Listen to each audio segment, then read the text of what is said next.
Welcome back, everyone, to Mr. Shadow's Stories. I'm glad you're here. I really am. But before we begin tonight, I want you to do something for me.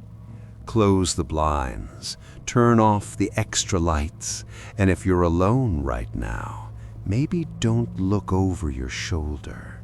At least, not yet.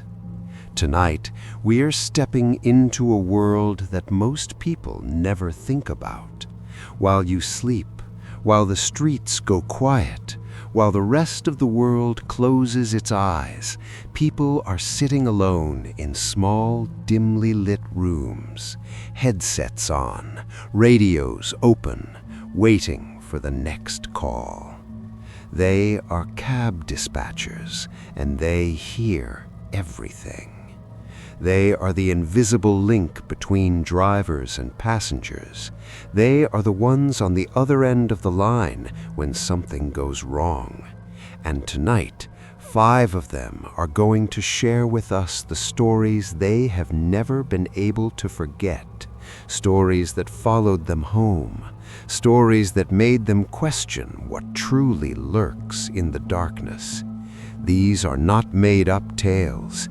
These are real accounts from real people who worked the night shift and lived to talk about it.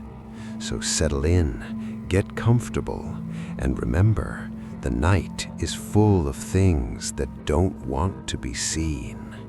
Let's begin. Story 1: The Passenger Who Was Never There. Submitted by Carol M., former dispatcher, Memphis, Tennessee. Carol had been a cab dispatcher for nearly 6 years when this happened. She was working the overnight shift, which ran from 10 p.m. to 6 a.m. By her own words, she had heard it all. Drunk passengers, lost drivers, strange requests at 3 in the morning. Nothing shocked her anymore. Or so she thought. It was a Tuesday night in late October. Quiet, unusually quiet. Carol was sitting at her station, sipping cold coffee and listening to the hum of the fluorescent light above her desk. The dispatch center was mostly empty, just her and one other colleague, Dave, who was on the far side of the room, half asleep in his chair. At 2:47 a.m., a call came in. The voice on the other end was a woman. She sounded calm, almost too calm for that hour. She gave her name as Helen and requested a cab to pick her up from an address on Clearwater Road. She needed to go to the hospital, she said, not because of an emergency, just to visit someone. Carol flagged the nearest driver, a man named Ray, and sent him to the address. 10 minutes passed. Then Ray's voice crackled through the radio. "Dispatch, I'm at the address. I don't see anyone outside." Carol radioed back and told him to wait a moment. She tried calling Helen's number back. No answer. She tried again. Still nothing. "Ray, she might be inside. Give it another minute." Another 5 minutes passed. Then Ray's voice spoke again, and this time his voice sounded different, lower, slower. "Dispatch, there's someone in the back seat." Carol sat up straight. "What do you mean? Did she come out?" "I didn't see her get in," Ray said. "I was watching the house the whole time. The door never opened, but when I looked in the rear-view mirror, she's just sitting there." Carol told Ray to stay calm. She asked him to confirm the passenger's name. A long pause. Then Ray's voice, barely above a whisper. "She's not saying anything. She's just staring at me. Carol, her eyes aren't... Something's wrong with her eyes." Carol immediately tried to keep communication open, asking Ray to describe what he was seeing, telling him to stay on the line, but the radio cut out. Static, dead air. She called the police to do a welfare check. When officers arrived at the location, they found Ray's cab parked exactly where he had said it was. Ray was in the driver's seat, completely unresponsive, but physically unharmed. He was taken to the hospital and treated for shock. When he finally came around and was able to speak, he told police only one thing. He said the woman in the back seat had smiled at him, and that was when she smiled. He could see that her teeth were black, all of them, black as coal, and she had whispered 3 words to him. He refused to repeat those 3 words to anyone, ever. The address on Clearwater Road? When police checked their records, they found it was a vacant lot. There was no house there. There had never been a house there. And Helen's phone number? Disconnected for over 20 years. Carol quit the following week. She said in all her years of dispatching, that was the one call she could never explain, and the one call she wished she had never taken. Story 2. He was calling from inside the car. Submitted by Marcus T., dispatcher, Detroit. Here is something that most people don't know about cab dispatchers. Sometimes they become the first and only witness to something terrible, and they have to carry that weight alone. Marcus had been doing the job for 4 years. He was good at it, efficient, professional. He had a talent for staying calm, which is exactly what the job demands. One Friday night in February, a driver named Simon called in at around 1:13 a.m. Simon was a veteran driver, reliable, always on time, never one to cause problems. He had picked up a passenger from a bar on the east side and was headed for a residential address across town. About 20 minutes into the trip, Simon called in. "Hey, Marcus, just flagging in. The passenger is asking me to take a different route, says he knows a shortcut." Marcus noted it and told Simon to check in when he dropped the passenger off. Standard stuff. But Simon never checked in. An hour later, Marcus grew concerned. Simon's route should have taken 30 minutes maximum. He tried to radio him. Nothing. He called Simon's cell phone. It rang and rang. Then it picked up. But it wasn't Simon on the other end. There was no voice, just breathing. Slow, heavy, ragged breathing, like someone trying very hard to stay quiet. And underneath that breathing, Marcus could hear something else, a low, rhythmic sound, like something being dragged across gravel. Marcus stayed on the line. His hands were sweating. He motioned to his supervisor across the room and put the call on speaker. Simon, if you can hear me, say something." More breathing. Then a voice, not Simon's voice, said, very softly, very clearly, "He can't come to the phone right now." And the line went dead. Marcus immediately called 911 and gave Simon's last known route. Police found the cab 40 minutes later, parked under an overpass on the edge of the city. The engine was still running. Simon's personal belongings were in the front seat, but Simon was gone. The passenger he had picked up gave a fake name and a fake number. Security footage from the bar confirmed he had gotten into the cab, but the image was too grainy to make an identification. Simon was never found. To this day, Marcus replays that phone call in his head. He says the worst part wasn't the voice at the end. The worst part was the dragging sound, because the more he thinks about it, the more he believes he knows exactly what that sound was. He just doesn't want to say it out loud. Story number 3. The Call That Repeated Itself. Submitted by Donna R., dispatcher, Portland, Oregon. Donna describes herself as a practical woman, logical, grounded. She does not believe in ghosts, she says. She does not believe in the supernatural. But she will also tell you that after what happened in the spring of 2019, she believes in something. She just doesn't have a name for it yet. It was a slow Saturday night, close to 3 a.m. Donna was alone in the dispatch center.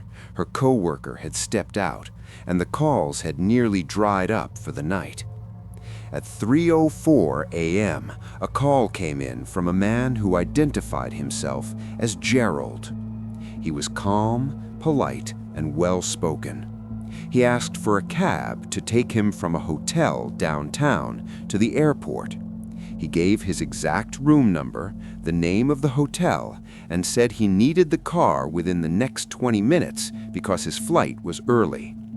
Donna confirmed the booking, dispatched a driver, and moved on. At 3:09 a.m., another call came in from Gerald. Same hotel, same room number, same destination, same request, word for word. Donna noted it and assumed it was a duplicate call, possibly a glitch. She told Gerald that a driver was already on the way. Gerald paused. Then he said very slowly, "No one has called for me yet. I haven't called anyone yet. This is my first time calling." Donna felt the hairs on her arms stand up, but she kept her composure. She pulled up the log and confirmed, yes, there had been a call from his number just 5 minutes ago. Same voice, same words. Gerald went quiet for a moment. Then he said, "I've been trying to call for the last hour. Every time I dial, it just rings and rings. No one has ever answered. You're the first person I've spoken to tonight." Donna checked the log again. There was only one entry, one call, the one she was currently on. She couldn't explain it. She dispatched the driver again just to be sure, and the driver confirmed he had picked up an older gentleman named Gerald and delivered him safely to the airport. But here is the part that stayed with Donna long after the shift ended. When she reviewed the call recordings the next morning, she found something that made her stomach drop. The first call, the one she had no memory of actually receiving, was there in the system, recorded, time-stamped. Her voice, calm and professional, confirmed the booking. But she had no memory of that call, none at all. She remembers sitting down. She remembers the silence. She remembers the call at 3:09 a.m. That first call, as far as her mind is concerned, never happened. She has never been able to explain it. Her supervisor couldn't explain it either. The recording still exists. She has listened to it dozens of times. It sounds exactly like her. It sounds exactly like Gerald.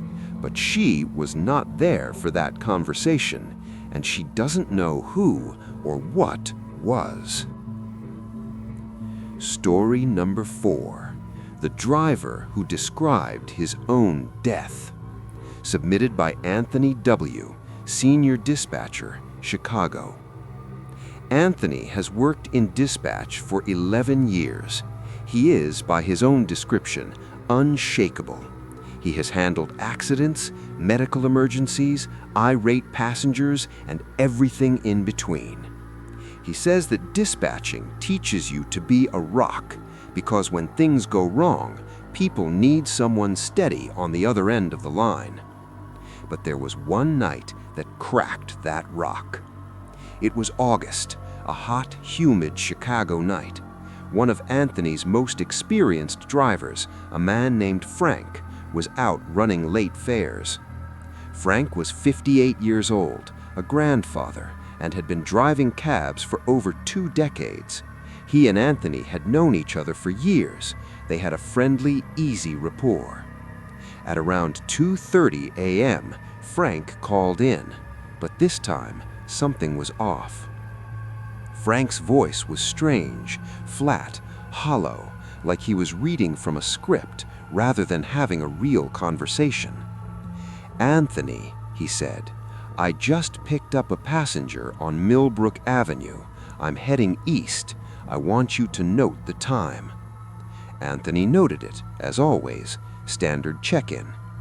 Then Frank said something that Anthony had never heard a driver say before. "I'm not going to make it to the drop-off point." Anthony frowned. "What do you mean, Frank? Everything okay? Is the car acting up?" "No," said Frank. "I mean I'm not going to make it. I want you to remember that I called. I want there to be a record." Anthony tried to press him. "Frank, what's going on? Talk to me. Are you feeling sick? Is the passenger giving you trouble?" But Frank had already moved on, almost as if he hadn't heard the questions. "Tell my daughter I fixed the leak in the kitchen last week. She'll know what that means. Tell her it's all handled." Then he hung up. Anthony immediately dispatched another car to Millbrook Avenue and called for a wellness check. His gut was screaming. 40 minutes later, he got the call. Frank had suffered a massive heart attack at the wheel. The car had rolled to a stop against a curb. The passenger, a young man, had called 911. Paramedics had done everything they could. Frank passed away at 3:14 a.m. The record showed Frank had called dispatch at 2:31 a.m. The coroner estimated that based on the progression of the cardiac event, Frank would have begun feeling serious symptoms somewhere between 2:25 and 2:35. He had called in. He had known. Somehow, in some quiet, unexplainable corner of his awareness, Frank had known, and he had made sure there was a record. Anthony says he will never forget that call as long as he lives, not because it was violent or terrifying in the traditional sense, but because it was the most achingly human and inexplicably supernatural thing he had ever experienced. Frank's daughter confirmed when Anthony reached her that yes, her father had fixed the leak in the kitchen the week before. She had been asking him to do it for months. She cried when she heard that those were among his last words. Story 5. The Last Fare on Route 9. Submitted by Jenny L., Dispatcher, Rural Vermont. Small-town dispatching is different from city dispatching. The calls are fewer, the nights are quieter, and when something goes wrong, it feels much closer, much more personal. Jenny worked for a small regional cab company that serviced a stretch of rural Vermont.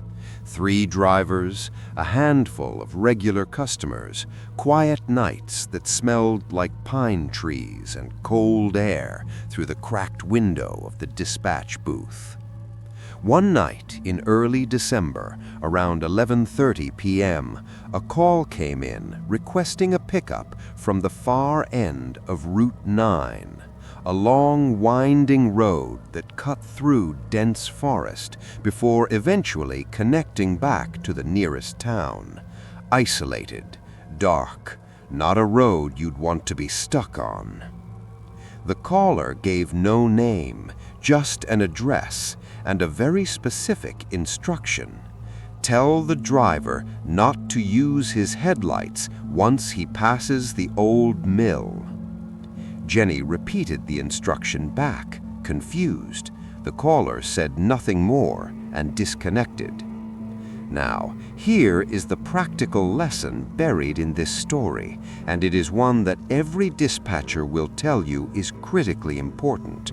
Always trust your instincts when a request feels wrong, because unusual instructions from an unknown caller at midnight on a remote road are not something to pass along without question. They are a red flag. They are the kind of thing that, in retrospect, changes everything. Jenny flagged the request and called the driver, a young man named Pete, to inform him of the pickup, but she told him to disregard the instruction about the headlights and to use his full lights at all times. Safety first, always. Pete confirmed and headed out. He called in 20 minutes later. He had reached the address on Route 9, but there was no one there. Just trees, a gravel pullout on the side of the road, and sitting on a large rock near the tree line was a single shoe. One shoe, no other sign of anyone. Pete reported it, and Jenny called the police. Officers searched the area. They found no one, no signs of a struggle, no missing person reports matched. But here is what the police did find, deeper in the trees, about 200 yards from where the shoe had been left. A trail, a deliberate trail made to look like it had been walked recently. And at the end of that trail, a clearing. In the clearing, arranged in a perfect circle, were 12 more shoes. All different sizes, all different styles, all left neatly, side by side, facing inward toward the center of the circle. The center of the circle was empty. Police never identified who made that call. The number traced to a payphone that had been decommissioned 3 years earlier. No one was ever reported missing in connection with the incident, and no one ever called that number again to request a fare on Route 9. Jenny left the company the following spring. She said it wasn't one big thing. It was just that after that night, the silence of those long rural hours never felt peaceful again. It felt like something was listening. 5 stories. 5 people who sat in the dark, headsets on, doing a job that most of us never think about, and 5 encounters that changed them forever. There is a lesson woven through every single one of these stories, whether you are a dispatcher, a driver, or simply someone who calls a cab at 2 in the morning.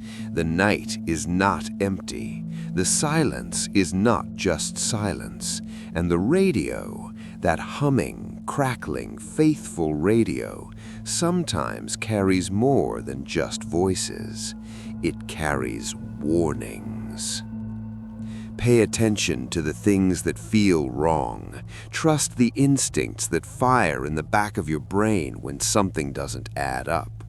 In Carol's story, the warning was in the details that didn't match. In Marcus's, it was in the long silence that followed a routine check-in. In Donna's, it was in a record that shouldn't have existed.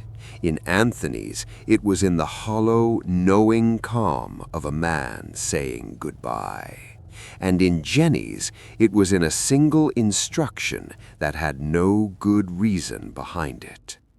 The night shift is not for the faint of heart, and for those brave enough to work it, let these stories serve as a reminder. Always document, always check in, and when something tells you that something is wrong, listen.